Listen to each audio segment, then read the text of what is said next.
Bom, hoje vamos falar sobre um tema que eu gosto muito, me agrada muito, que é cultura e liderança, tá? Então, essa aula é uma aula que sempre digo que é o coração de tudo que acontece na nossa empresa. Uma cultura forte, uma liderança direcionada, com informações claras, treinamento de equipe, o exemplo arrastando. Então, temos muitas coisas boas aí para falar, para poder pegar de insight. Então, peço a vocês aí que estejam com papel e caneta na mão, sempre que forem fazer umas aulas aí, sempre busquem anotar, pois não basta ouvir.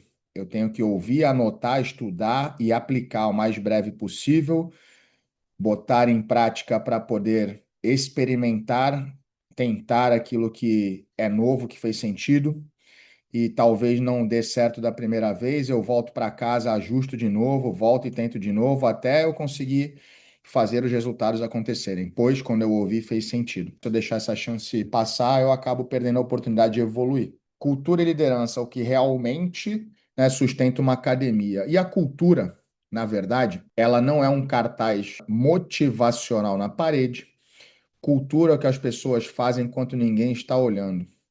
Na realidade, o que que acontece, pessoal? Tem aquela cultura, primeiro, né, que é o reflexo da liderança. E quando você é um líder e as pessoas te admiram, elas simplesmente fazem questão de te seguir e de te ouvir nos direcionamentos em que realmente você proporciona todos os dias. Mas para você conquistar essa admiração, você precisa praticar aquilo que você fala. E depois de praticar aquilo que você fala, você precisa direcionar as pessoas de forma clara para aquilo que você quer que elas façam. Mas o coração de verdade é o exemplo, né? O coração de verdade é o exemplo. Eu fui criado, assim como nós aqui que estamos nessa aula aqui, na arte marcial. E eu nunca fui muito de ficar falando quem eu sou e o que eu já fiz. Só que eu sempre vejo uma discrepância muito grande quando muitas pessoas acabam falando muito daquilo que nem são, né? E outras falando daquilo que podem até ser.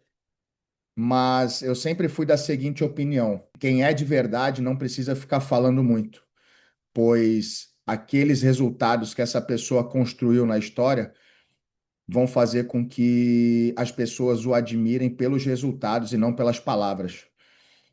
E eu vejo o líder dentro do seu ambiente, do seu domínio ali, do seu território, da sua casa, frente ao seu time, exatamente desse jeito. Não tem como eu querer que meu time esteja motivado, preparado, direcionado, respeitando processos, cumprindo horário, trabalhando além do que é esperado, se não tiver esse exemplo vindo das lideranças. Então, a dedicação, os resultados que eles olham, que eles veem dia a dia, ou que eles veem da jornada de acompanhar aquela figura de liderança, é o que vai direcioná-los e fazer com que eles tenham a produtividade que você, líder, espera. Então, para a gente construir uma cultura de verdade, a gente primeiro tem que ter resultado, né? Não precisamos, cara, a coisa mais ridícula que eu acho é contar a história dos outros, como se fosse a nossa, entendeu? Então, assim, construam seus resultados, sejam alguém, impactem as pessoas de algo que você fez. E frente ao seu grupo, vocês não precisam nem abrir a boca para falar o que vocês fizeram, porque quem está do teu lado sabe exatamente quem você é e o que você representa. Agora, na questão de marketing, na questão de você acessar um ambiente onde ninguém te conhece, você coloca ali uma biografiazinha, coloca um currículo, mostra alguns números para poder chamar a atenção. Mas o que não pode acontecer é falar sem resultado, fazer autopropaganda e poder falar mais de si, né, do que os outros falam de você. Então sempre eu vi isso muito claro e por isso que eu sempre consegui que pessoas acabassem seguindo. Eu não entendia. Eu falhava na parte de marketing, mas eu via que acabava conectando muito com as pessoas que estavam próximas a mim, que o meu exemplo, a minha dedicação, o meu dia a dia, os meus resultados acabavam arrastando as pessoas para que elas me seguissem. Então, o líder é isso. O líder é aquela pessoa que realmente tem resultado, faz acontecer, constrói a sua história, que escreve a sua história. E aí você não precisa ficar falando do que você fez e do que você representa, porque todos já sabem e todos falam por ti. Porque é muito mais impactante pessoas falarem do que você fez e quem você é do que você ficar falando daquilo que você fez e daquilo que você é. Então, assim, a gente tem que entender isso e viver nessa linha. Vivendo nessa linha, a gente começa a construir uma cultura através do exemplo. É uma cultura em que as pessoas estão paradas para nos observar. Consequentemente, elas seguem o caminho que elas observam.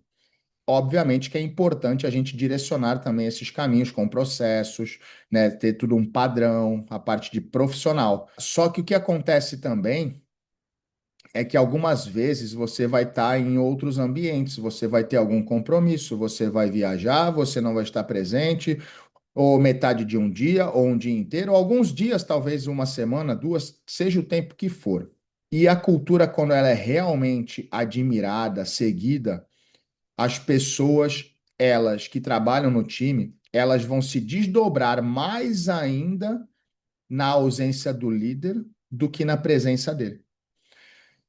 Isso realmente é uma cultura forte, onde você tem uma liderança através do exemplo, onde você pode tirar o pé um pouco, se ausentar, e aquelas pessoas entendem que agora é a hora de trabalhar e de gerar resultados. Até porque o líder ele tem que deixar claro que as pessoas trabalham por si e pela empresa. Ah, não tem ninguém olhando, então eu não vou trabalhar. E o que muitos fazem.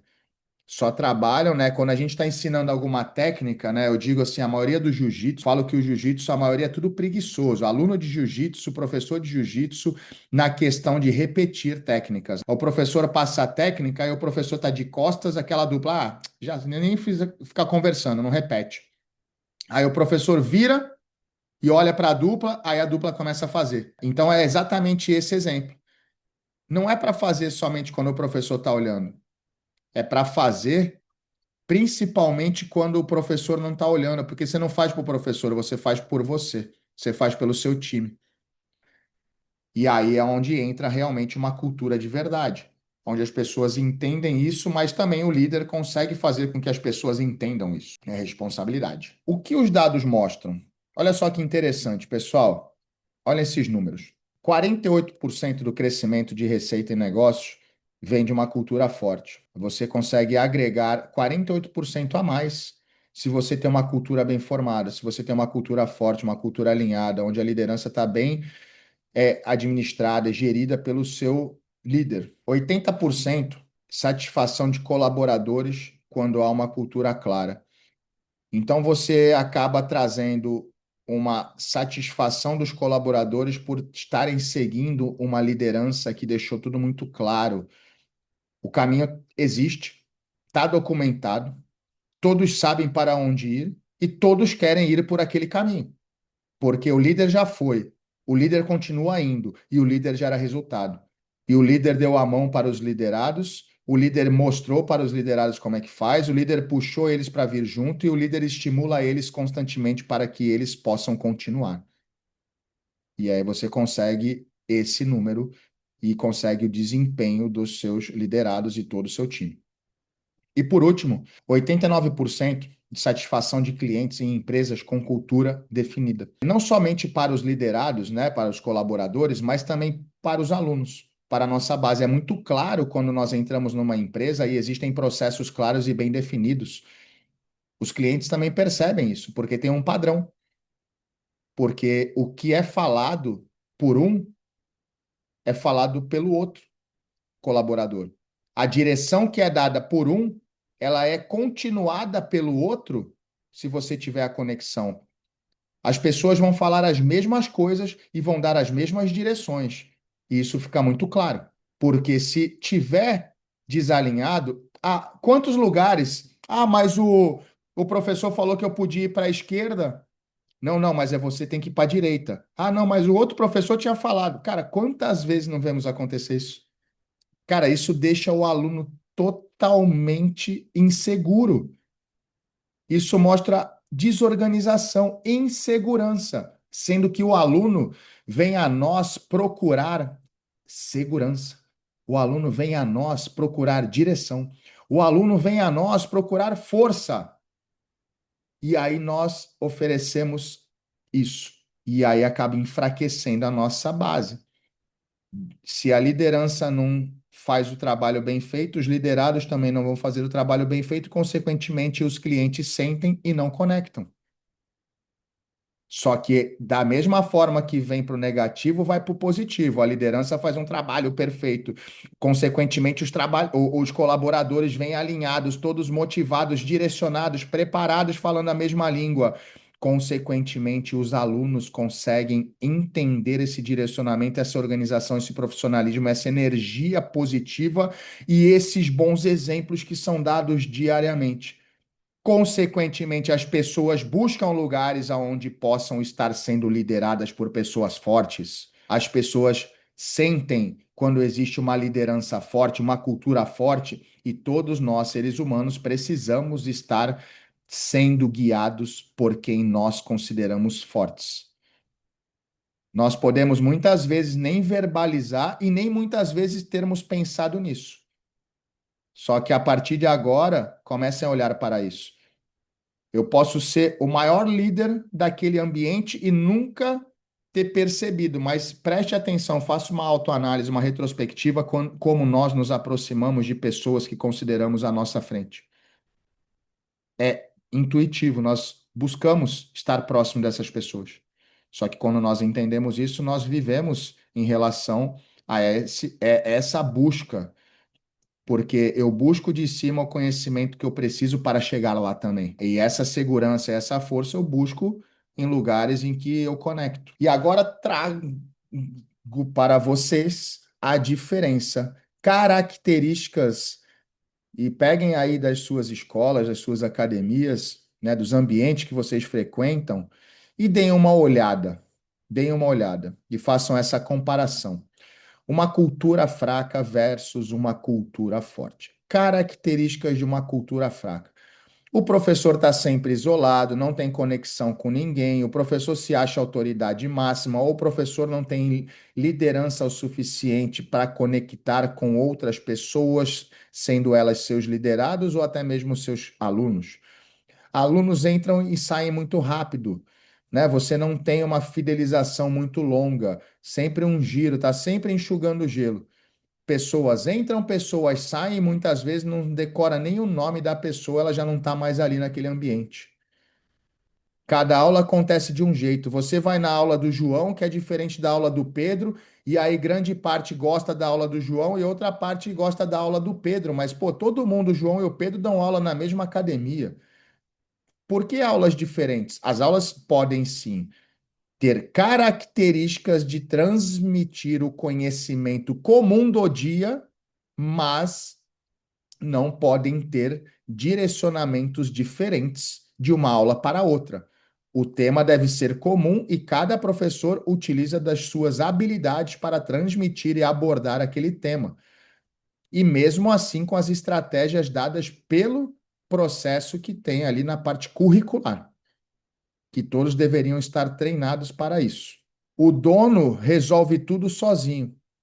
Qualquer BO que dá, o cara tá lá. Ah, quebrou o ventilador. É o dono que tem que ligar para arrumar, tem que ir lá tirar, subir na escada, tirar o ventilador, levar para não sei quando. Aí o ventilador fica ali do lado.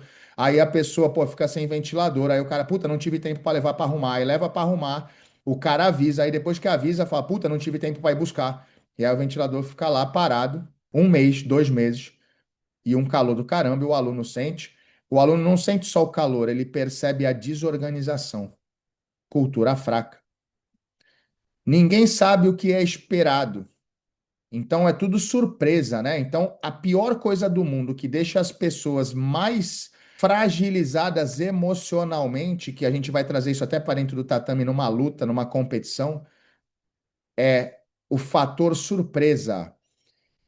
Não sei se vocês já passaram quando mais novos, se vocês foram ter uma experiência competitiva, vocês eram faixas brancas, ou o primeiro campeonato de vocês, que muitas vezes os parceiros de treino falavam assim: vai competir, você está preparado, você está treinando muito bem, olha só que legal que você está indo muito bem, você vai se dar bem na competição. E aí você vai para a competição, ou algum aluno teu vai para a competição, chega lá e trava, dá branco, não consegue fazer nada. O que que é isso? Não controlou o emocional. E grande parte desse emocional tomou conta de tudo aquilo que você estava treinado para fazer, porque você criou expectativa do que poderia acontecer sem ter acontecido. O fator surpresa te congela, porque você começa a olhar para aquele ambiente, você perde o foco de tudo que você se preparou. Você começa a olhar para um cara e fala: nossa, aquele ali deve ser bom ali, aquele outro ali deve ser bom de não sei o quê, nossa, aquele cara ali tem uma cara de forte, nossa, aquele cara, nossa, não sei o quê. E daqui a pouco você começou a luta, você estava com o seu programa feito para poder botar um single leg, botar para baixo, passar de guarda over-under ali, e depois você. E aí começou a luta, o cara te botou para baixo. E aí você não sabia o que mais fazer. Porque você perdeu o time, você perdeu o foco, você colocou em risco tudo aquilo que você tinha se preparado, porque você não controlou o seu emocional antes e no momento mais importante de você entrar para lutar. E isso eu estou dando um exemplo de que acontece naturalmente dentro de uma participação no início das nossas experiências competitivas, mas é o que acontece exatamente todos os dias em ambientes que nós não nos preparamos para enfrentar. Então, e as pessoas percebem isso. Agora, já uma cultura forte, você pega todos os professores, eles seguem um padrão. Você fala com o professor A, B e C, e os três estão ali alinhados com o cronograma de aula na mão, totalmente controlado, já estavam preparados para dar aquela aula, já interagiram, já se prepararam antes de entrar no tatame, já começaram na hora certa, sabem o que vão fazer em cada momento da aula e o porquê estão fazendo, que é mais importante. Você percebe que alunos estão ali há 5, 10 anos, 15 anos sem sair. Por quê? Porque onde existe organização, onde existe um padrão, onde existe conexão de liderança com liderados, as pessoas ficam porque elas admiram isso. A equipe ela pode operar sem o dono. Obviamente que o dono não deve largar a mão, mas se caso necessário, a equipe flui e continua gerando resultado, porque o dono, que é o líder, ele deixou tudo preparado ali, alinhadinho, deixou o time treinado, o time sabe o que tem que entregar, tem as métricas e as metas para serem alcançadas durante aquele momento, e eles vão entender que eles têm que seguir por aquele caminho, independente da sua presença ou não. Realmente a cultura forte é aquela que, quando o líder não está presente, o time continua produzindo, ou até mesmo produzindo mais do que com o próprio líder ali, pois eles sabem que o líder também é um participante do time. E quando estamos sem um participante, cada um deve se doar um pouquinho mais. A minha atenção deve redobrar. A minha atenção deve redobrar quando eu não tenho uma das peças da minha engrenagem, as outras engrenagens vão ter que se esforçar um pouquinho mais para continuarem gerando os mesmos resultados. Consequentemente a isso, meu sinal de alerta está maior, está ligado numa intensidade em que eu me atento mais a tudo o que acontece. Isso significa que estou mais focado. Quanto mais focado, mais chance de resultados. E é isso que funciona. E um comportamento previsível. A partir do momento que tem um time alinhado, treinado, seguindo um padrão, é tudo previsível. Desde a abordagem, desde o padrão de recepção, até o padrão de uma aula, até o padrão de interesse por cada aluno. Isso é fundamental. E isto, pessoal, é perceptível, é totalmente perceptível. E muitas pessoas perguntam: pô, Cavaca, o que fideliza mais? Plano recorrente? Plano anual? Plano trimestral? Semestral? Eu falo, isso são ferramentas que ajudam um pouquinho, mas o que fideliza de verdade as pessoas ao seu ambiente, à sua escola, à sua academia, é realmente a conexão que essas pessoas vão ter frente a toda a comunidade que ali existe. um alinhamento de valores, uma atenção de forma constante aos alunos, uma percepção de mudança de comportamento de cada aluno. Se eu percebo que um aluno segue um certo padrão e ele está passando por algo que não apresenta mais esse padrão, opa, será que ele está precisando de ajuda? E quando eu penso se existe alguma coisa como possibilidade de precisar de ajuda, eu vou lá e entro em contato. E eu pergunto e eu me mostro presente porque eu estou ali me disponibilizando para ver se eu posso ajudá-lo de alguma forma. Isto faz toda a diferença. Isto faz com que o aluno queira ficar mais tempo ali. Isso fideliza. E aí, depois desse nível de atenção, dessa conexão, desse interesse verdadeiro que nós temos frente a cada um dos nossos alunos, aí sim vem o plano recorrente, o plano anual e todos os outros que podem ajudar. Mas antes, pessoal, sempre vai vir o humano, depois vem o robô. O robô faz o jogo girar com números. O humano faz as pessoas ficarem.